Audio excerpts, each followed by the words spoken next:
सुबह की पहली धूप में रेल की पटरी के पास कुशल का छोटा सा घर है। पास ही खेतों में चने के पौधे लहलहा रहे हैं। जहाँ कुशल पढ़ाई में डूबा है, वहीं उसकी माँ लक्ष्मी चूल्हा जला रही है और पिता प्रताप काम पर जाने की तैयारी कर रहे हैं। कुशल, ओ कुशल, बेटा बस भी करना। रात भर से तो उस किताब को सीने से लगाए बैठा है। सुबह हो गई है, थोड़ा हाथ मुंह धोकर नाश्ता कर ले। बस थोड़ा सा बाकी है माँ, ये आखिरी चैप्टर खत्म कर लो फिर उठूंगा। इस बार 12वीं की परीक्षा में मुझे बहुत अच्छे नंबर लाने, ताकि हमारे दिन बदल सके। मेहनत तो तू बहुत कर रहा है बेटा, पर शरीर का भी तो ध्यान रख, खाली पेट दिमाग न चलता। उसी समय प्रताप अपनी पुरानी साइकिल लेकर बाहर आता है। उसके चेहरे पर थकान और चिंता साफ दिख रही है। लक्ष्मी, मेरी पोटली कहाँ है? आज कारखाने में जल्दी पहुँचना है। सुना है आज काम बहुत ज्यादा आने वाला है। ये लीजिए। पर सुनिए, आज आसमान तो देखो कैसी आग उगल रहा है। बाहर बहुत लू चल रही है, अपना ख्याल रखिएगा। गरीब के लिए क्या गर्मी और क्या सर्दी लक्ष्मी। काम नहीं करेंगे तो इस घर का चूल्हा कैसे जलेगा? कुशल की पढ़ाई का खर्च, घर का राशन, सब इसी कारखाने से तो आता है। बाबा आप चिंता मत कीजिए, मैं जल्दी ही कुछ काम ढूंढ लूंगा ताकि आपको इतनी तकलीफ ना हो। नहीं बेटा, तू बस अपनी पढ़ाई पर ध्यान दे। जब तक मेरे शरीर में जान है, मैं तुझे कोई कमी नहीं होने दूंगा। अच्छा लक्ष्मी, मैं चलता हूँ। कुशल का ध्यान रखना और इसे ज्यादा धूप में बाहर मत जाने देना। प्रताप अपनी साइकिल लेकर धूल भरे रास्ते पर निकल जाता है।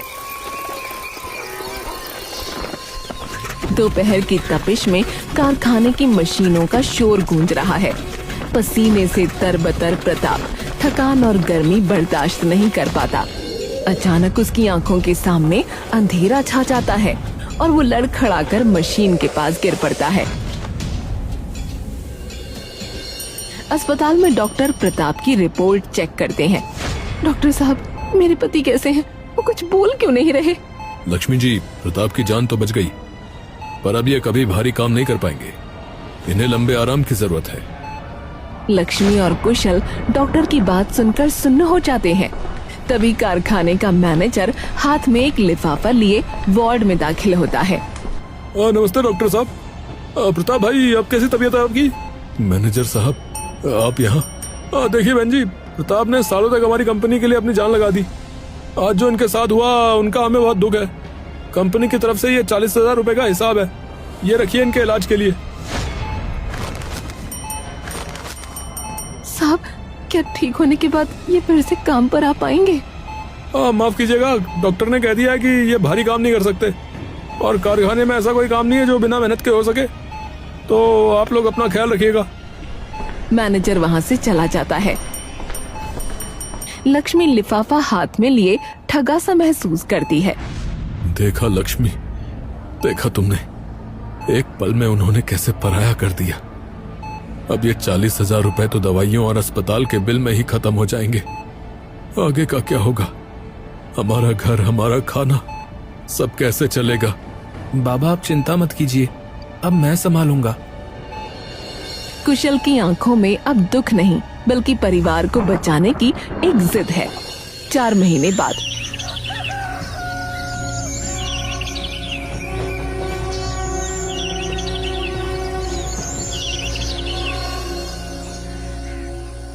लक्ष्मी, मेरी बात सुन।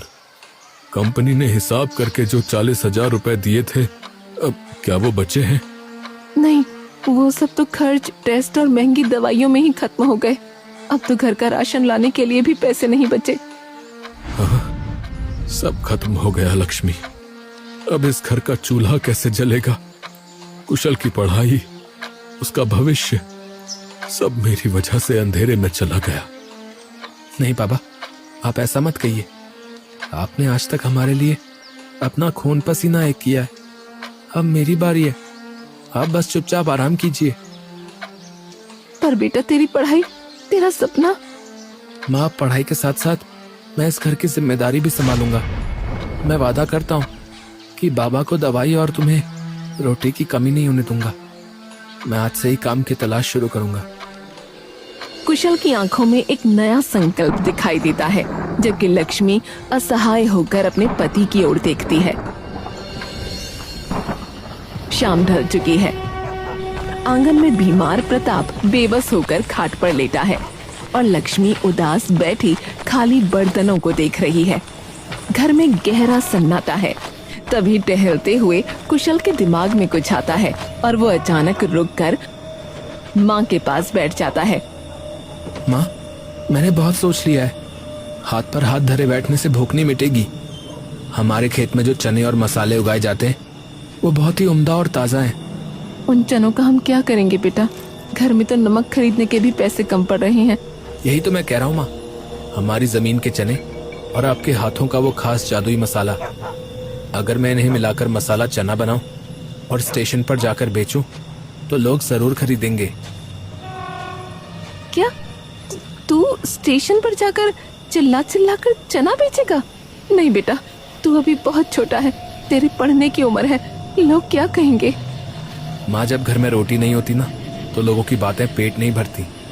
बाबा बीमार है, दवाइयों का खर्च पहाड़ जैसा है। अगर मैं आज बाहर नहीं निकला तो हम सब भूखे मर जाएंगे।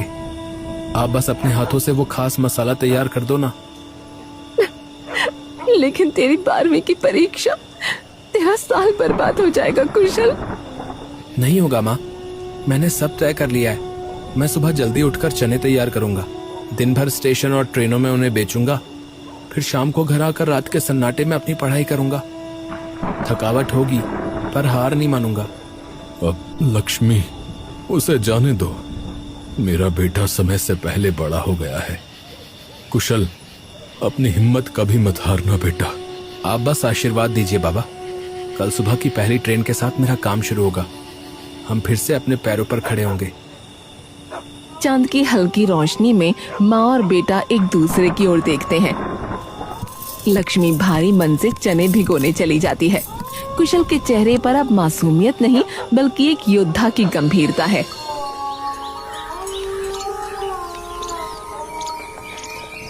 सुबह की पहली धूप के साथ कुशल स्टेशन पहुंचता है। उसके गले में चने का भारी टोकरा लटका है। चारों ओर भीड़, शोर और लोगों की धक्का मुक्की है। कुशल के चेहरे पर घबराहट है। उसने आज से पहले कभी ऐसा काम नहीं किया।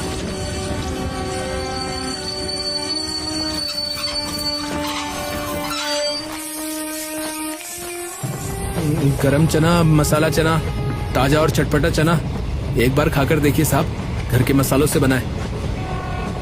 लोग उसकी ओर देखते हैं पर कोई खरीदता नहीं। कुशल का गला सूख रहा है लेकिन वो हार नहीं मानता और जोर से चिल्लाता है। स्वादिष्ट मसाला चना बस 10 रुपए प्लेट। एक बार खाएंगे तो स्वाद भूल नहीं पाएंगे। ए लड़के, इधर आ, एक प्लेट देना जरा। देखो तो सही तेरे घर के मसाले में क्या जादू है। ये लीजिए साहब, नींबू और खास मसाला, खाकर बताइएगा। अरे वाह, वाकई बहुत बढ़िया यार। ये ले अपने पैसे। जी साहब, बहुत बहुत धन्यवाद। दिन ढलने लगता है। कुशल स्टेशन की बेंच पर बैठता है। उसका टोकरा लगभग खाली है पर कुछ चने बच गए हैं। पास ही एक बूढ़ा भिखारी रामू फटे कपड़ों में बैठा है, जिसकी आंखों में भूख साफ दिख रही है। काका, आज का काम खत्म हो गया। ये थोड़े चने बचे हैं, आप रख लीजिए। भूखे मत सोइएगा। मेरे लिए? अरे बेटा, लोग तो यहाँ दुत्कार देते हैं पर तूने तो अपना हिस्सा दे दिया। नहीं काका, बांटकर खाने में ही बरकत है। आप खाइए। बेटा, तू बहुत बढ़िया है। मैंने इस स्टेशन पर बहुत लोग देखे पर तेरे जैसा साफ दिल का कोई नहीं। भगवान तेरी सहायता करेगा बेटा, तू बहुत बड़ा आदमी बनेगा। कुशल के चेहरे पर थकान तो है पर एक सुकून भी। आज उसने न सिर्फ पैसे कमाए बल्कि एक दुआ भी कमाई।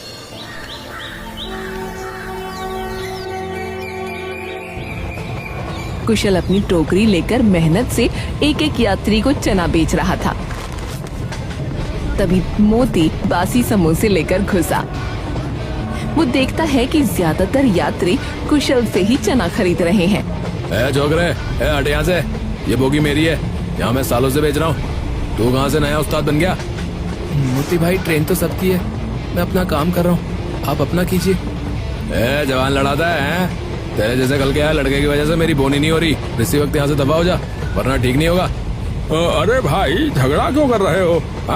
उसे अपना काम करने दो, उसका चना ताजा है इसलिए हम ले रहे हैं। भाई आप बड़े हैं इसलिए मैं चुप हूँ, पर काम करना मेरा हक है और मैं यहाँ से नहीं जाऊंगा। ठीक है, बहुत हिम्मत आ गई ना तुझमें। अब देख मैं तेरा क्या हाल करता हूँ। स्टेशन के कोने में मोती और पांचू छिपे हैं।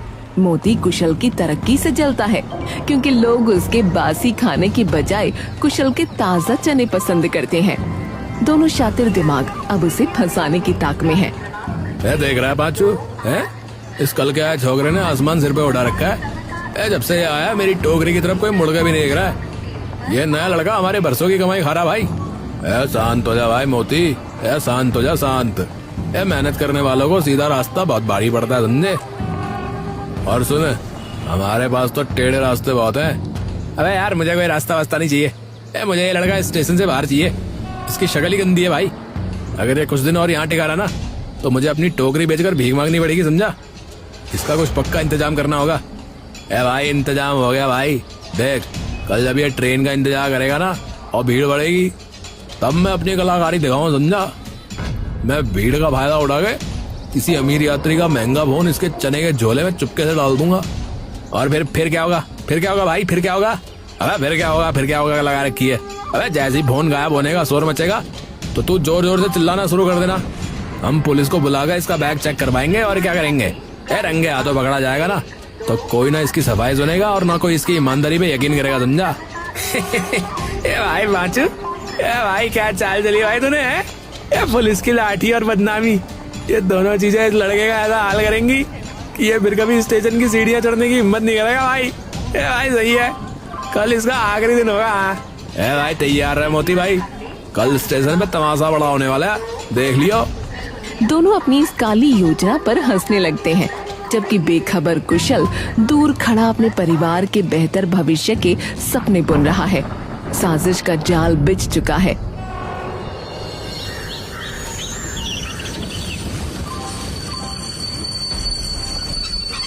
पांचू चुपके से उसके पीछे से आता है और सफाई से एक चोरी का मोबाइल कुशल के झोले में छिपा देता है। योजना के सफल होते ही अचानक प्लेटफॉर्म पर शोर मचने लगता है। हाँ? अरे मेरा फोन, अरे भैया मेरा फोन चोरी हो गया, अभी तो यही था। अरे किसी ने मेरा महंगा फोन निकाल लिया भाई। चारों तरफ अफरा तफरी मच जाती है। तभी मोती मौका पाकर आगे आता है और कुशल की ओर उंगली उठाकर चिल्लाता है। अरे पकड़ो इसे। अरे भैया मैंने देखा है, जब ये लड़का आपके पास से गुजरा तभी इसने हाथ मारा था। ये नया लड़का बहुत शातिर है, इसका बैग चेक करो। क्या मोती भाई आप ये क्या कह रहे हैं? मैंने तो किसी को छुआ तक नहीं। तभी वहाँ 2 सीआरपीएफ अफसर पहुँच जाते हैं। अरे क्या शोर मचा रखा है यहाँ? लड़के अपना बैग और ये चने का झोला नीचे रख और इसे खोल। साहब मैंने कुछ नहीं किया, मैं तो बस अपना काम कर रहा हूँ, आप यकीन कीजिए। देखो चुप रहो, जांच करने दो हमें। ऑफिसर झोले की तलाशी लेता है और चनों के नीचे छिपा हुआ मोबाइल बाहर निकालता है। भीड़ में सन्नाटा छा जाता है। अरे हाँ, अरे भैया यही है फोन। अरे यही मेरा फोन है। अरे इसी लड़के ने चुराया था इसका मतलब। नहीं साहब ये मेरा नहीं है, मुझे नहीं पता ये यहाँ कैसे आया। मुझे कोई फंसाने की कोशिश कर रहा है। देगा साहब देगा, शरीफ बनने का नाटक कर रहा था। घर के मसालों के नाम पे ये लोगों की जेबें काट रहा है। ये बहुत बड़ा चोर है, इसे ऐसी सजा दो कि ये दोबारा यहाँ ना दिखे। अब ये थाने चलकर बताना कि ये फोन उड़कर तेरे बैग में कैसे आया। चल। कुशल खुद को बेगुनाह साबित करने की कोशिश करता है, पर सबूत उसके खिलाफ है। मोती और पांचू दूर खड़े होकर अपनी जीत पर कुटिलता से मुस्कुरा रहे हैं।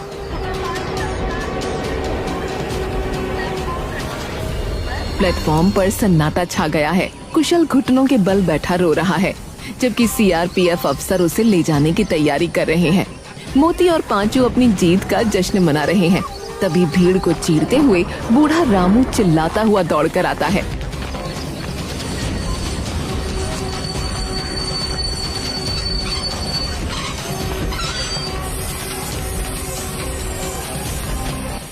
रुकिए साहब, ठहरिए, बेगुनाह को सजा मत दीजिए। यह लड़का चोर नहीं है, इसे फंसाया गया है। तुम कौन हो और तुम्हें कैसे पता? साहब, मैं यहीं कोने में सो रहा था। मैंने अपनी इन आंखों से देखा है, उस पांचू ने चुपके से इस बच्चे के बैग में फोन डाला था। यह सब उस मोती की चाल है, क्योंकि ये लड़का मेहनत से अपना काम कर रहा था। अरे साहब, ये पागल भिखारी है, इसकी बातों पर यकीन मत कीजिए, ये झूठ बोल रहा है। साहब, अगर आपको मेरी बातों पर यकीन नहीं है तो उस खंबे पे लगे सीसीटीवी कैमरे की फुटेज देख लीजिए। दूध का दूध और पानी का पानी हो जाएगा। सीआरपीएफ ऑफिसर का चेहरा सख्त हो जाता है। वो मोती और पांचू को दबोच लेते हैं और सबको रेलवे कैंप ले जाते हैं।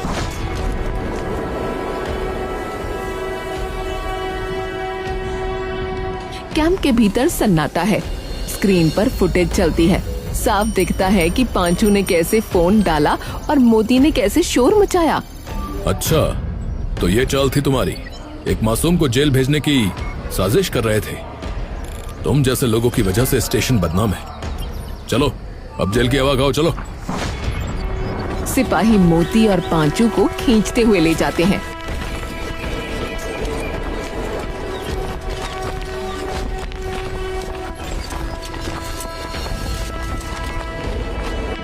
ऑफिसर कुशल के पास आते हैं।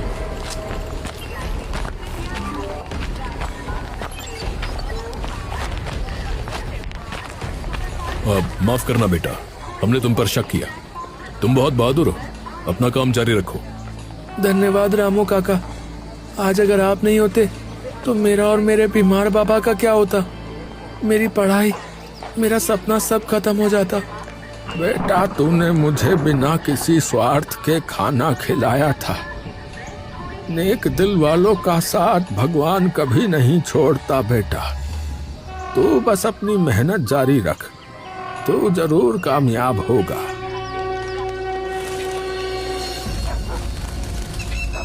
ढलते सूरज की रोशनी में कुशल अपना खाली टोकरा उठाकर घर की ओर चल पड़ता है।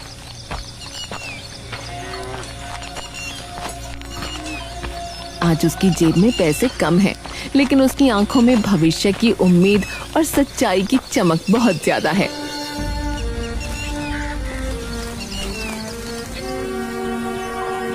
स्टेशन पर अब कुशल का सम्मान बढ़ गया है और उसका मसाला चना एक छोटे स्टॉल का रूप ले चुका है। यात्रियों के बीच उसकी ईमानदारी की चर्चा है। कुशल दिन भर काम करता और रातों में जी जान से अपनी पढ़ाई जारी रखता। कुशल का घर। प्रताप अब काफी बेहतर है और आंगन में बैठकर कुशल को देख रहा है। कुशल के हाथों में एक लिफाफा है। माँ, पापा, देखिए मेरा रिजल्ट आ गया। क्या हुआ बेटा, तू पास तो हो गया ना? माँ, मैं न सिर्फ पास हुआ हूँ, बल्कि पूरे जिले में मैंने टॉप किया। माँ, अब मुझे कॉलेज में स्कॉलरशिप मिलेगी। माँ, मुझे आगे पढ़ने से कोई नहीं रोक सकता। माँ, बेटा, तूने साबित कर दिया कि अगर इरादे नेक हों तो गरीबी और साजिश कभी रास्ता नहीं रोक सकती। मुझे तुझ पर गर्व है बेटा। ये सब आपकी और माँ की दुआओं का नतीजा है, और रामू काका की उस सच्चाई का जिसने मुझे उस दिन टूटने से बचा लिया। ए मोती भाई, अगले हफ्ते हम बाहर होंगे, समझा? क्या उस छोकरे कुशल को भूल जाए? अबे भूलना कैसा, अबे उसने हमें जेल भिजवाया और खुद मजे कर रहा है। उसे इतनी आसानी से नहीं छोड़ेंगे। इस बार कुछ ऐसा सोचेंगे कि दोबारा खड़ा ना हो सके साला। सही कहा भाई, इस बार वार और भी बड़ा होगा भाई। कुछ दिन बाद जेल का भारी दरवाजा खुलता है और दोनों बाहर निकलते हैं।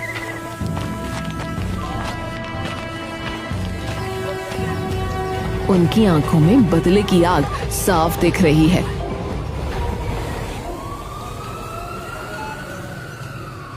प्रताप का चेकअप चल रहा है। कुशल और लक्ष्मी बाहर गलियारे में बेचैनी से इंतजार कर रहे हैं। तभी डॉक्टर हाथ में रिपोर्ट लिए बाहर आते हैं। घबराइए मत, रिपोर्ट बहुत अच्छी आई है। दवाओं का असर हो रहा है, अब कोई खतरे की बात नहीं है। बस कुछ दिन और दवाएं चलेंगी, फिर आप इन्हें घर ले जा सकते हैं। भगवान आपका भला करे डॉक्टर साहब, आपने जान बचा ली। तभी कुशल का एक दोस्त हांफते हुए दौड़ कर आता है। अरे भाई कुशल, खुशखबरी, पोस्ट ऑफिस से तेरा सरकारी लेटर आया भाई। माँ, बाबा, मैंने सीआरपीएफ की लिखित परीक्षा पास कर ली है। अब बस फिजिकल रनिंग और मेडिकल बाकी है। बेटा, आज मेरी आधी बीमारी तेरी इस कामयाबी ने ही ठीक कर दी। जा, अपनी दौड़ की तैयारी कर। अब तुझे वर्दी पहनने से कोई नहीं रोक सकता। अस्पताल के उस कमरे में आज डर की जगह जीत की मुस्कुराहट थी।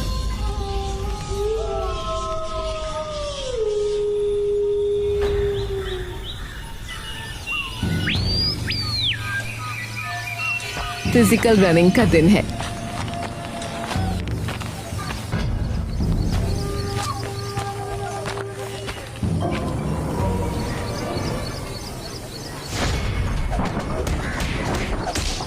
कुशल बस स्टॉप पर खड़ा है। उसकी आंखों में सुनहरे भविष्य के सपने हैं। तभी एक मोटरसाइकिल उसके पास आकर रुकती है। अरे बेटा, बहुत चोट लगी है, चलो पहले अस्पताल चलते हैं। नहीं साहब, आज मेरे जीवन का सबसे बड़ा दिन है। अगर आज मैं रुक गया तो मेरी पूरी जिंदगी रुक जाएगी। मुझे जाना ही होगा। चोट की वजह से कुशल की बस छूट जाती है। अगली बस पकड़ता है।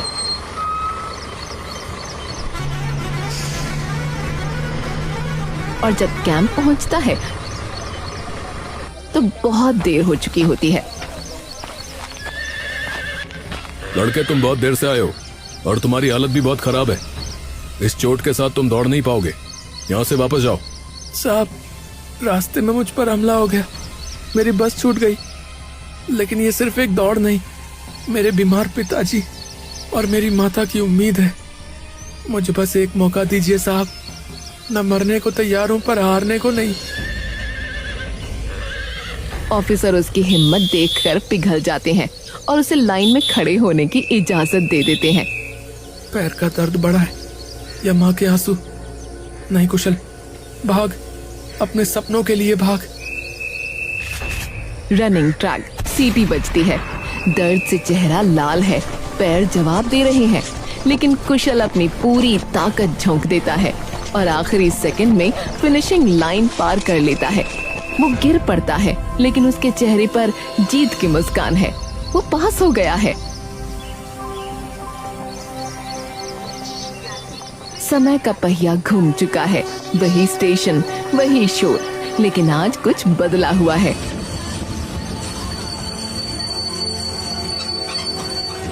एक जवान लड़का सजी हुई खाकी वर्दी और सिर पर गर्व से सजी सीआरपीएफ की टोपी पहने ट्रेन से उतरता है। उसके कंधों पर लगे सितारे उसकी मेहनत की चमक बिखेर रहे हैं। ये कोई और नहीं, कुशल है।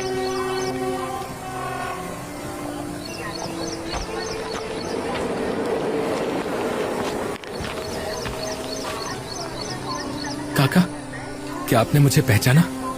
साहब, आप? मैंने तो आपको नहीं पहचाना। हाँ काका, ये वही कुशल है। इसकी मेहनत और आपकी उस दिन की गवाही ने आज इसे इस मुकाम पर पहुंचाया है।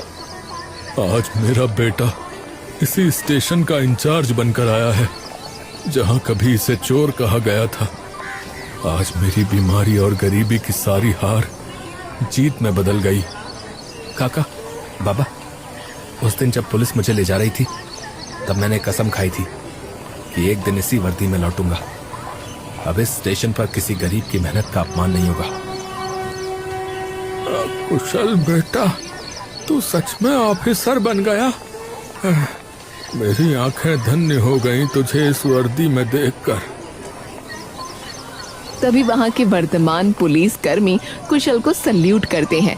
कुशल उस जगह को देखता है जहाँ मोती अपनी बासी चीजें बेचता था, जो अब वहाँ नहीं है।